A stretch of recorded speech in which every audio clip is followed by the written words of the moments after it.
Ayan, good morning everyone. It's Saturday morning and welcome again to Chat's Garden. It's sunny day here in our place today, and as usual, my garden routine.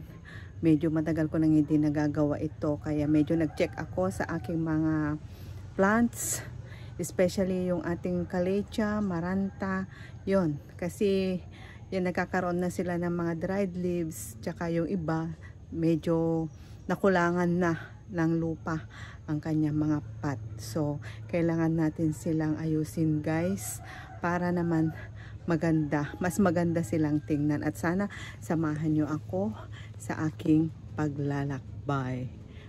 Yan, guys, itong update ng ating mga calathea, stromante, at saka maranta, guys. To sila, nakaupo sila in this corner as usual. Palagi nyo ito nakikita dahil palagi ko silang finifilm sa inyo. At ito na sila ngayon, nagmamaganda yung iba. Yung iba naman nag-i-struggle kasi yan nga, sabi ko, medyo natuyuan na ng dahon. Yung ibang dahon naman kinain ng insekto, kagaya nito. Yan, oh, yan na lang ang natira sa kanya. Yan. Yung iba nakaka-survive naman, pero meron ding iba na medyo matagal lumaki, guys. Yan. Ito sila ngayon. Maganda ang mga dahon nila ngayon kasi malamig ang panahon at saka maraming moisture sa kanilang paligid, guys. Yan. Ito sila. In this place. Tapos yan, sabi ko sa inyo, yung mga dahon-dahon nila kinakain ng insekto kasi marami ring insekto ngayon pag ganitong panahon. At kung hindi ka magi-spray, nandyan lang sila. Actually, mawawala din sila, pero syempre sisirain nila yung kanyang dahon at hindi na rin siya magandang tingnan by and by. O, tingnan nyo ito.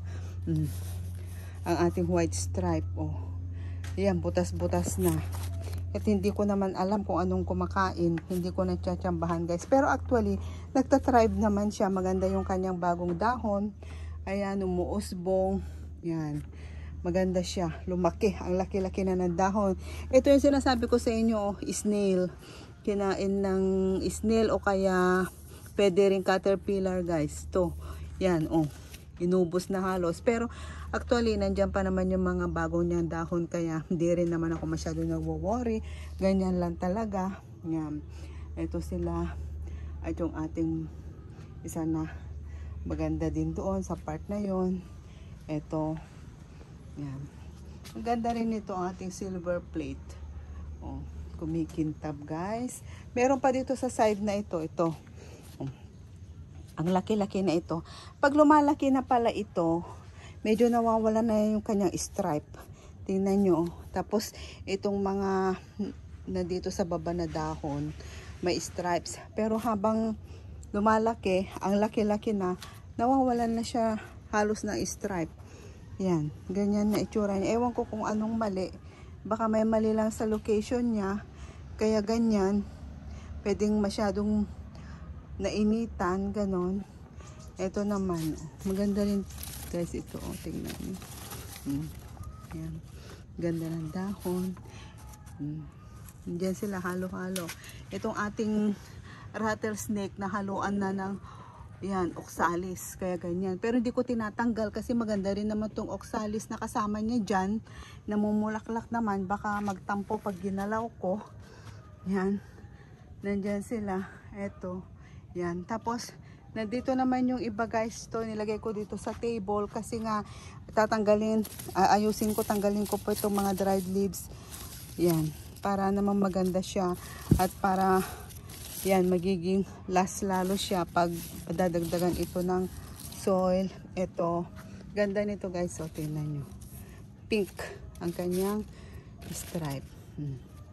Alam po lahat ang mga pangalan nito dati, pero ngayon medyo nakakalimutan ko na kasi hindi ko na sila masyadong nakita at nabibisit at natitingnan. Magkakalimutin na rin tayo, guys. Yan, ganyan ginagawa ko. Tinatanggalan ko lang tong mga dried leaves. Yan. Yan. Nandito ang ating yan. Oh. Ganda yung violet sa ano niya, likod. Yan. Rufi Barba na violet sa side. Tapos velvety. Ganda siya. Last naman siya guys. Tapos nandito rin yung isa na star. White star ang tawag ata dito. Ang ganda rin niya guys. Oh. Nandiyan lang. Halo-halo lang sila. At ito naman ang ating gagawin ngayon. Ito ang ating mga maranta. Ito ang ating red vein maranta. Tingnan nyo ang ganda. Ito propagation ko lang ito guys. Kinuha ko dito sa mother plant niya. Yan. Dalawa sila nito pero hindi nakasurvive itong tabi niya. Ito lang ang nakasurvive. Yan. Tapos ito nag-flower na siya. Ganyan din ang flower niya, violet. Tapos ito siya. Tingnan nyo yung dahon niya oh. Hindi ko alam kung ano rin problema. Mga kumakain. Yan. Nagkakaroon siya ng ispat-ispat na yan. Na puti. Yan. Yan. Tatanggalin din natin itong mga dried leaves niya. Ito na ating lemon lime. Tapos ito yung propagation ko sa kanya. Kaso ganyan naman na itsura niya. Medyo, yan, kinakain din siya ng insekto. Tsaka nagda-dried din yung leaves niya. Ito rin isa. Yan. Yan. Ito noon nandun. Paki-review na lang guys. Kung gusto niyo yung makita yung mga pangalan na at varieties ng ating mga maranta nandun. Nasabi ko doon sa vlog ko noon na nauna. Natagal na yun. Baka 2 or 2 years ago na siguro yun. Tingnan nyo ito weird. Itong mga lemon lime ko. Ayan siya. Tapos may tumubo doon sa ilalim. Yan. Lumabas siya doon. At yan. Nandyan na siya. Lumambitin na siya dyan. Kaya tatanggalin ko rin siya. At i-re-repat ko na lang guys ito. Maganda siya oh. Actually ayaw ko sana siyang i-disturb. Kaso nga lang baka ano na mayayari sa kanya kung nandyan lang siya. Pahaba lang siya ng pasaba. And eventually baka mamamatay din siya. Kaya hindi ko na lang siya. Kaya tanggalin ko na lang siya dyan. Tapos yan. Maganda naman siya guys. Ito yung mga gagawin ko ngayon. Yan. Lilinisan ko lang siya. Ito guys ang mga bagong updates dito sa aking mga calytia. Ito meron pa akong propagation dito sa baba. Nilagay ko dito sa under ng table. Yan. Propagate ako. Kasama nitong mga variegated na oregano ko. Yan. Okay naman sila. Buhay na buhay guys. Guys tingnan nyo ito oh. Kumapit na nandun sa ilalim yung kanyang ugat. Yan. Dahan-dahan ko ngayong huhugutin. Baka mamaya maputol ko. Yan. Di bali nang hindi makuha lahat yung ugat. Basta at least meron siyang ugat para i-transfer ko. Yan. Ito siya guys. Oh. Yan. Yan. Meron siyang konting ugat.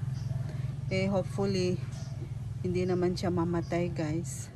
Kailangan ko na lang din siyang tanggalin. Yan. At yan. Itanim ko siya dito.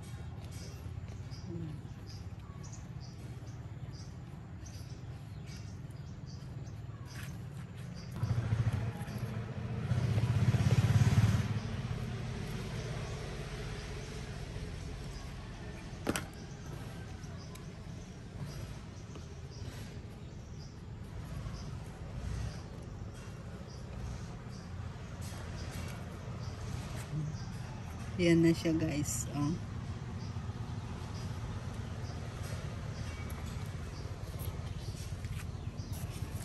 Ito as is muna siya. Hindi ko muna siya i-re-repat. Okay pa naman itong kanyang pat. Carry pa naman. Yan. Ito. Yan. Ito rin oh. Ito nilagay ko lang din dito. Tinusok ko noon dito sa may tabi sa gilid. Yan, nagputol ako dito tapos tinusok ko dito. Ngayon okay naman na siya, nabuhay naman. Yan guys. Ganda. Tapos ito, yung sinasabi ko kanina. Ito. Ito din, propagation ko din ito. Propagation ko ito. Galing din dito sa mother plant niya guys. Yan. Yan.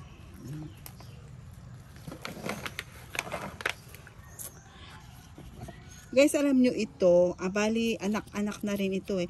May mother plant ito noon. Pinagkuhanan ako kaso namatay. Ito anak na lang niya ito guys. Tapos, ito yung kanyang apo. Yan guys.